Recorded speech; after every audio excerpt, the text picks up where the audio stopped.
Hello students, आज हम आपके अंतर्राष्ट्रीय राजनीति यानी इंटरनेशनल रिलेशन बुक के एक कॉन्सेप्ट सामूहिक सुरक्षा यानी कलेक्टिव सिक्योरिटी के बारे में बात करेंगे। सामूहिक सुरक्षा अंतर्राष्ट्रीय राजनीति में शक्ति प्रबंधन का एक आधुनिक साधन या उपकरण जो अंतर्राष्ट्रीय राजनीति में शांति स्थापित करने और आक्रमण को रोकने के एक साधन के रूप में अपना विशेष महत्व रखता है। सामूहिक सुरक्षा का यूज़ क्या करते हैं, किस लिए करते हैं कि शांति स्थापित हो सके और आक्रमण रोका जा सके। इसकी धारणा क्या है? सामूहिक सुरक्षा के मूल में ये धारणा कार्य करती है कि इस व्यवस्था के अंतर्गत कई राष्ट्र एक साथ मिलकर संभावित आक्रमण का विरोध करने के लिए तैयार रहते हैं और उनमें किसी राष्ट्र के ऊपर होने वाला आक्रमण सभी राष्ट्रों पर किया गया आक्रमण समझा जाएगा और सामूहिक रूप से सभी राष्ट्र संगठित होकर उस आक्रमण का मुकाबला करेंगे। यहाँ वर्ड सामूहिक है, सामूहिक मतलब कलेक्टिव।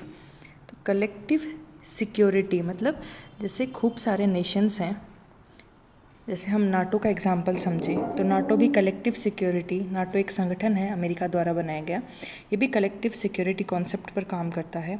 इसका क्या मतलब है? जैसे यूरोप में कुछ कंट्रीज़ हैं या मान लो कि कुछ नेशंस हैं, ये अलग अलग कंट्रीज़ हैं, इन सब ने मिलकर एक एग्रीमेंट साइन कर लिया कि इन 6 कंट्रीज़ में से किसी एक पर भी अगर आक्रमण होता है तो वो इन 6 की 6 कंट्रीज़ पर आक्रमण समझा जाएगा और किसी एक पर होने वाले आक्रमण का मुकाबला ये 6 कंट्रीज़ आपस में कलेक्टिव होकर यानी मिलकर करेंगी। इससे क्या होगा कि दूसरा देश है इनमें से किसी एक कंट्री पर आक्रमण करने से बचेगा, क्योंकि उनको ये लगेगा कि एक के जगह उसको मुकाबला 6 लोगों से करना पड़ेगा।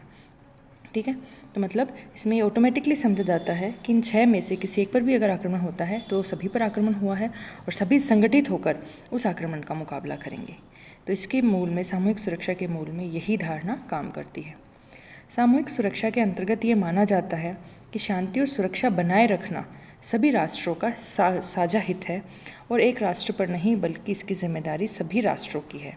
तो सामूहिक मतलब कि एक की जिम्मेदारी नहीं है शांति बनाए रखना, शांति बनाए रखना सभी की जिम्मेदारी है, सभी राष्ट्रों का साझा हित है। भाई शांति अगर रहेगी तो उससे एक नेशन को तो फ़ायदा होगा नहीं, सभी नेशंस को फ़ायदा होगा, क्योंकि युद्ध से चाहे वो कोई भी राष्ट्र जीते या हारे नुकसान ही होता है।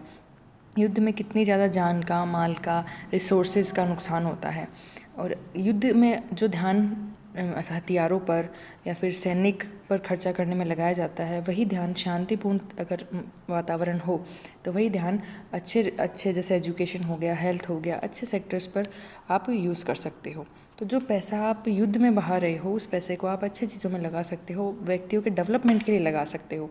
इसीलिए कहते हैं कि युद्ध में चाहे कोई राष्ट्र जीते चाहे हारे, नुकसान दोनों का ही होता है। तो शांति बनाए रखने के लिए एक राष्ट्र जिम्मेदार नहीं होना चाहिए, सभी राष्ट्र जिम्मेदार होने चाहिए। सामूहिक सुरक्षा का मूल सिद्धांत क्या है? एक सबके लिए और सब एक के लिए। ठीक है, एक सबके लिए है क्योंकि इसमें सिर्फ एक की जिम्मेदारी नहीं है, ये अब सबकी जिम्मेदारी है। सब मान के चलेंगे कि मुझे शांति बनाए रखने में दूसरे देशों के साथ सहयोग करना है, सब एक के लिए। इसका मतलब क्या है? किसी एक कंट्री पर आक्रमण हो जाता है तो सारे के सारे मिलकर उसका सपोर्ट करेंगे और उस आक्रमणकारी के खिलाफ एक्शन लेंगे। तो इसके मूल सिद्धांत क्या है इसका? 1 for all and all for one, ये इसका सिद्धांत है। इस सिद्धांत के अकॉर्डिंग सामूहिक सुरक्षा यानी कलेक्टिव सिक्योरिटी काम करती है। इस प्रकार से सामूहिक सुरक्षा अंतर्राष्ट्रीय राजनीति की एक व्यापक अवधारणा है जिसके अनुसार सभी राष्ट्र एक स्पष्ट बंधन में बंधे होते हैं, जिसके अंतर्गत किसी राज्य द्वारा की गई अकस्मात कार्यवाही के लिए उसका उचित उत्तर देने के लिए वो आपस में वचनबद्ध होते हैं। यानी वो एक ऐसा एग्रीमेंट साइन करते हैं, उससे वो सारे बंधे रहते हैं और उस एग्रीमेंट पर उनको चलना ज़रूरी है। इसकी प्रमुख परिभाषाएं देख लेते हैं कुछ थिंकर्स की। सबसे पहले देखते हैं जॉर्ज श्वार्ज़ेनबर्गर की। इन्होंने क्या कहा? इन्होंने कहा सामूहिक सुरक्षा अंतर्राष्ट्रीय व्यवस्था के विरुद्ध आक्रमण को रोकने और उसके विरुद्ध क्रिया करने के लिए किए गए संयुक्त कार्यों का यंत्र है।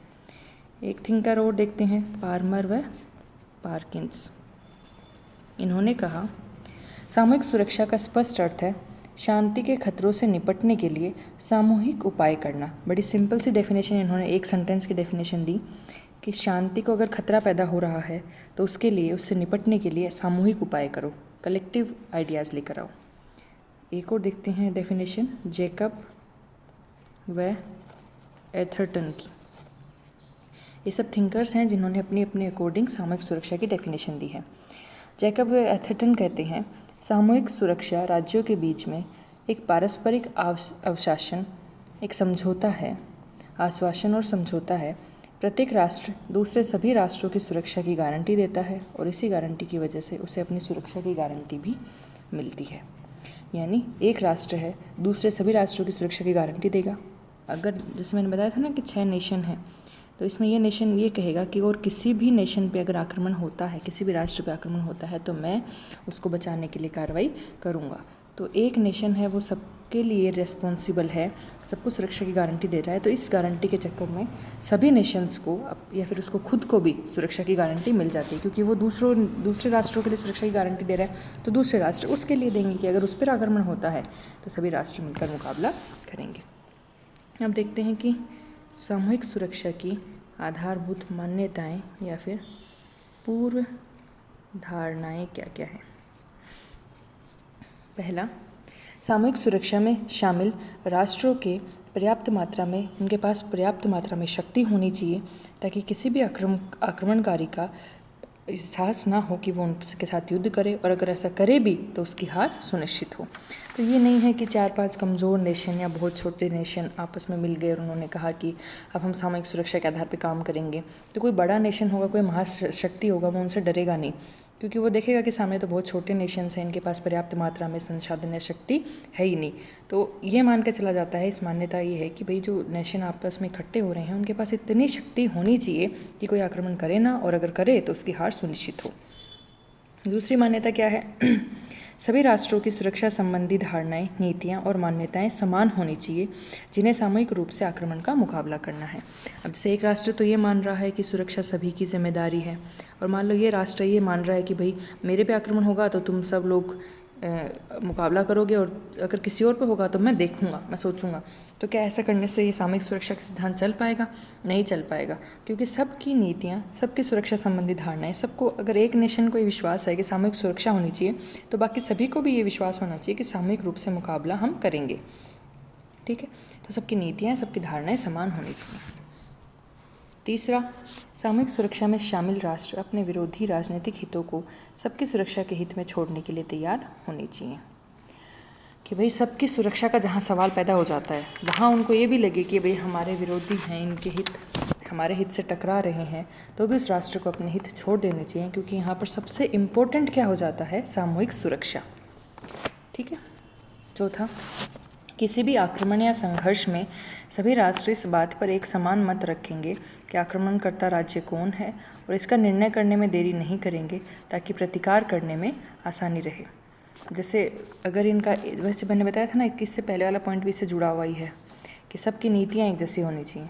तो सबको ये क्लियर होना चाहिए कि आक्रमणकर्ता राज्य कौन है, और इसका हम निर्णय करने में देर ना करें ताकि हम टाइम पर कार्रवाई कर सकें। ये नहीं है कि मान लो एक नेशन ने इस नेशन पर आक्रमण कर दिया, दूसरे राष्ट्र ने, वो इसका मित्र है, तो ये कह रहा है कि नहीं ये वाला आक्रमणकर्ता है ही नहीं, ये वाला था। समझ रहे हो? जैसे इन दो देशों में अगर झगड़ा होता है, जैसे मैंने बताया था 6 नेशंस हैं, 6 नेशन में से किसी एक नेशन का दूसरे नेशन के साथ या दूसरे राष्ट्र के साथ झगड़ा हो गया, आक्रमण हो गया, तो इसमें इनको क्लियर होना चाहिए कि ये वाला है वही आक्रमणकर्ता है। अगर मान लो ये नेशन, ये जो राष्ट्र है इसका ये मित्र है, तो ये इसको आक्रमणकर्ता बता रहा है, तो फिर ये प्रतिकार कैसे कर पाएंगे? सबको क्लियर होना चाहिए। अगर 6 हैं तो 6 का एक ही मत होना चाहिए कि ये आक्रमणकर्ता है या फिर ये। तो अगर ये आक्रमणकर्ता है तो इनको निर्णय करने में देरी नहीं करनी चाहिए। ठीक है।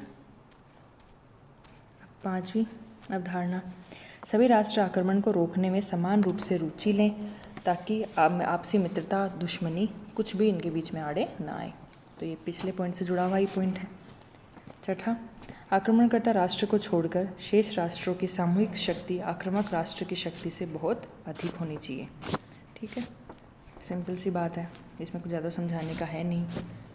अगला, आक्रमणकर्ता को यह आभास हो जाना चाहिए कि उसके विरुद्ध प्रयुक्त होने वाली शक्ति उसकी शक्ति से कहीं अधिक है, तो आक्रामक राष्ट्र या तो युद्ध का विचार ही त्याग देगा, और ऐसा नहीं किया तो युद्ध में उसकी निश्चित रूप से हार होगी। तो ये कुछ बेसिक से सिद्धांत हैं जिन पर सामूहिक सुरक्षा की कॉन्सेप्ट टिकी हुई है, और ये सारे सिद्धांत फॉलो होने चाहिए, तभी सामूहिक सुरक्षा की कॉन्सेप्ट चल पाएगी। ठीक है, अब इसकी विशेषताएं देखते हैं। जो सामूहिक सुरक्षा कॉन्सेप्ट है उसकी क्या क्या विशेषताएं हैं। सामूहिक सुरक्षा शक्ति प्रबंधन व अंतर्राष्ट्रीय शांति सुरक्षा का एक साधन है।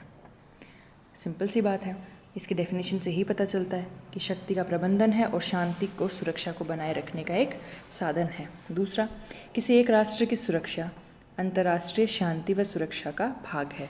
किसी एक राष्ट्र की सुरक्षा बाकी सभी राष्ट्रों की शांति व सुरक्षा का भाग है। सभी राष्ट्र आक्रमण को समाप्त करने के लिए इकट्ठे साधन जुटाने के लिए तत्पर होते हैं। सामूहिक सुरक्षा में शांति व सुरक्षा को सर्वोच्च प्राथमिकता दी जाती है। अगला, यह व्यवस्था एक अंतर्राष्ट्रीय संगठन के अस्तित्व को आवश्यक मानती है। अंतर्राष्ट्रीय संगठन होना चाहिए तभी तो ये व्यवस्था टिकी रहेगी, क्योंकि इसमें सामूहिक है ना, अकेला राष्ट्र उस पर विचार नहीं कर सकता। यह एक प्रकार से निवारक व्यवस्था है। इसका आक्रामक स्वरूप है कि भाई कोई भी अगर आक्रमण करता है तो सारे के सारे मिलकर उस पर अटैक करेंगे, उसका जवाब देंगे। सामूहिक सुरक्षा में शत्रु युद्ध आक्रमण है, राज्य नहीं। ठीक है, अगला, शांति और सुरक्षा का प्रश्न सभी राष्ट्रों में घनिष्ठ रूप से जुड़ा हुआ है। कोई भी राष्ट्र अकेला किसी शक्तिशाली राष्ट्र के आक्रमण का मुकाबला नहीं कर सकता। इसी को ध्यान में रखकर सामूहिक सुरक्षा की धारणा अस्तित्व में आई थी। जनरली सेकेंड वर्ल्ड वॉर के बाद जब नाटो, सीटो, सेंटो ऐसे जो संगठन पैदा हो रहे थे, उनमें साफ साफ देखने को मिल रहा था कि जो यूरोप के छोटे छोटे राष्ट्र हैं या फिर जो रशिया की साइड छोटे छोटे राष्ट्र थे, तो उनको लग रहा था कि हम अकेले मुकाबला नहीं कर सकते। तो उनको मजबूत दिखाने के लिए एक दूसरे के अगेंस्ट तो उन्होंने क्या कर लिए, संगठन बनाने शुरू कर दिए कि इसमें से इस संगठन में से किसी एक राष्ट्र पर भी हमला होता है तो वो सभी पर हमला माना जाएगा। राष्ट्र संघ और संयुक्त राष्ट्र दोनों में सामूहिक सुरक्षा की भावना विद्यमान रही है। राष्ट्र संघ जो पहले बना था फर्स्ट वर्ल्ड वॉर के बाद, और संयुक्त राष्ट्र संघ जो यूएनओ है सेकेंड वर्ल्ड वॉर के बाद अस्तित्व में आया। राष्ट्र संघ में घोषित रूप से सामूहिक सुरक्षा की बात की गई थी, लेकिन राष्ट्र संघ अपनी संस्थागत और अपनी रचनात्मक कमजोरियों के कारण इस उद्देश्य में सफल नहीं हो सका। संयुक्त राष्ट्र संघ भी अंतर्राष्ट्रीय शांति व सुरक्षा के लिए बेहद प्रयत्नशील है, लेकिन कोरिया संकट, स्वेज नहर विवाद में इसकी व्यवहारिक कमियां सामने आई थी। लेकिन यूएनओ के शांति स्थापना प्रयासों की वर्तमान स्थिति काफ़ी संतोषजनक है। तो वर्तमान परिप्रेक्ष्य में माना जाता है कि सामूहिक सुरक्षा की व्यवस्था एक पुराना सिद्धांत हो गया है। वाल्टर लिपमैन ने इसकी आलोचना करते हुए कहा, सामूहिक सुरक्षा का सिद्धांत सामूहिक नहीं है तथा यह सुरक्षा प्रदान नहीं करता। परंपरागत युद्धों में तो यह प्रासंगिक था, लेकिन परमाणु युग में यह असंभव सा जान पड़ता है। आज आक्रमण के इतने तरीके हो गए हैं, जैसे आक्रमण का मतलब सिर्फ यही थोड़ी है कि आप हथियार लेकर अगले राष्ट्र में घुस जाओ और वहाँ पर आप हथियारबाजी करो। जैसे एक साइबर युद्ध भी देखा जाता है कि लोगों ने इंटरनेट हैक कर लिया, पूरी साइबर सिक्योरिटी हैक कर ली। करेंसी वार देखी जाती है, आपस की करेंसीज में जो वार, या फिर बायोलॉजिकल वेपन है या परमाणु युद्ध है, तो उसमें 1 मिनट में सारा राष्ट्र खत्म हो सकता है। तो सामूहिक सुरक्षा की अवधारणा कहाँ काम करेगी फिर। तो ऐसे हथियार आजकल ऐसे युद्ध आ गए हैं, जैसे हो सकता है एक राष्ट्र दूसरे राष्ट्र के विरुद्ध आक्रमण ना करे, कोई आतंकवादी संगठन जैसे ISIS का नाम चल रहा था पहले, वो आक्रमण करे। तो अलग अलग टाइप के आक्रमण आ गए हैं, तो एक परंपरागत युद्ध नहीं रहे, अब युद्ध के तरीके चेंज हो गए हैं। तो इसमें सामूहिक सुरक्षा थोड़ा रिडंडेंट्स और अब पुराना सा हो गया है। ऐसे में सुरक्षा प्रत्येक राष्ट्र का अपना निजी मामला बन गया है। वर्तमान में राष्ट्र आपसी समझौतों और वार्ताओं द्वारा शांति में संलग्न है, क्योंकि युद्ध से स्थायी शांति नहीं लाई जा सकती। इसलिए कहा जा सकता है कि सामूहिक सुरक्षा अंतर्राष्ट्रीय शांति का सही समाधान नहीं देता। तो ये बहुत संक्षेप में सामूहिक सुरक्षा चैप्टर हमने कवर किया है।